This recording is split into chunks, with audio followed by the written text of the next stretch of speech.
Assalamu alaikum. Kana amfani da WhatsApp? Ga yadda zaka kare shi daga masu leƙen asiri da hackers.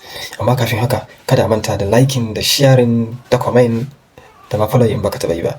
Na farko shine ka sanya two-step verification, wato PIN.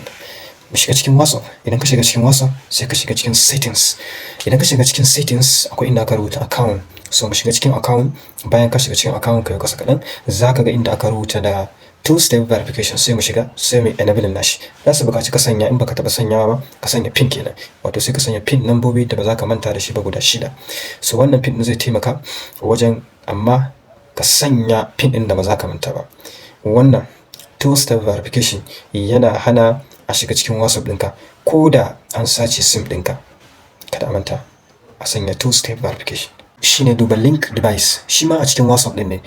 Ka je wajen settings, za ga inda aka rubuta link device. So a wajen nan sai ka duba ka gani ko akwai wata kwamfuta ko kuma wata wayan da aka yi linkin ba tare da izinin ka ba.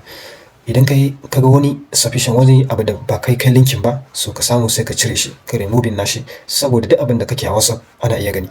Na uku shine kada ka danna duk wani link da aka turo maka cewa Tinubu yana ba da wani tallafi ko Dangote ko wani gaba kaza. Sometimes wasu link suna ɗauke da virus ko kuma spyware wanda za su leƙa cikin chat naka har ma su saci bayananka ko su cutar da kai. Ka kiyaye. Na hudu, kada ka kuskura ka yi installing ɗin GB WhatsApp ko FM WhatsApp a cikin wayanka. Ka ji da kyau. GB WhatsApp ko FM WhatsApp a cikin wayanka. Waɗannan modify app ne. Ba su da cikakken tsaro a cikinsu. Kuma hackers suna da cikakken damar da za su leƙa duk wani sirrinka da ke cikin WhatsApp. A kiyaye.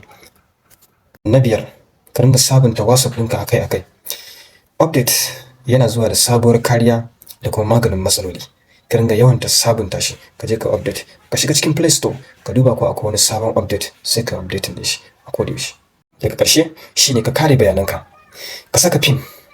Ka guji installing application ɗin da ba na gaskiya ba.